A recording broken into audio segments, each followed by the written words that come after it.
Welcome to this episode of Things to Know Before You Go, the Egypt edition. It's the first time that we do this format, so please let us know in the comments if you find it useful, if you want to know something else.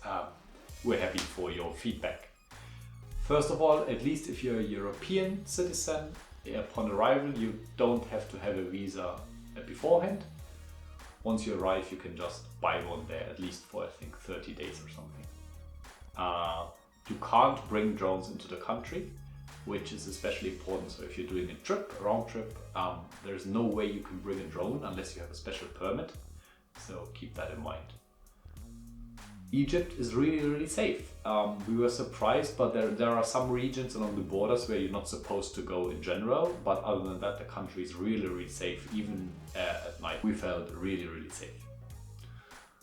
The best time to travel would be spring and autumn. In summer it's just too hot, so that means that in the Nile Delta I think you can still visit all the things, but for example if you're planning a desert trip you cannot do that in summer. Usually there are no desert trips just because it's ridiculously hot.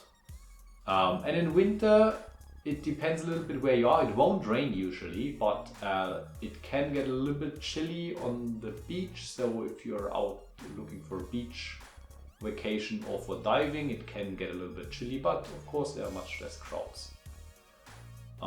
If you're trying to get around, buses you can just book online usually between cities.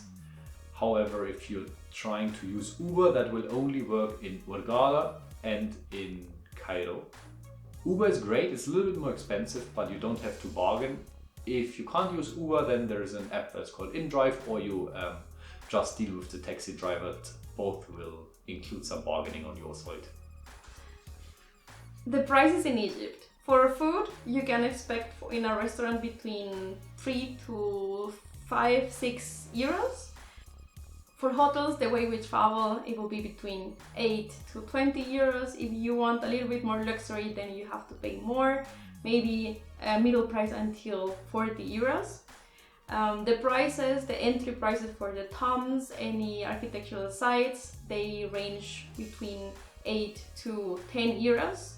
The desert tour that we did, it was a 3-day, 2-night tour, and we paid 250 euros per person. The pickup from Cairo to the desert and the drop-off from the desert to Cairo was included, as well as all the meals. We also bought a local SIM card at the beginning. It was quite useful for the rest of the trip, so we could have always WhatsApp and Booking and Airbnb the whole time. And we paid 12 euros for that SIM card for 6 gigabytes for 1 month. The diving, you can find very different types of price ranges. We saw that mostly the local diving schools, the Egyptian diving schools, are a little bit more cheaper than the international ones, but also the quality might be not as good. If you do your research, you can find a really good local one, as the ones that we used, the Minion Diving School. It was really good. We can recommend that, and we paid 40 euros per day per person, including lunch and the pickup and drop off from and to the hotel. And 2 dives. And 2 dives. And so in average, you can expect in a way of traveling as we do, saving some money here and there, not eating every day big meals at the restaurants, and enjoying the free breakfast at the hotel. You can expect a range between 30 to 40 euros per person per day as a travel budget in Egypt. Okay, should you pack anything special? Yes, especially if you're a woman.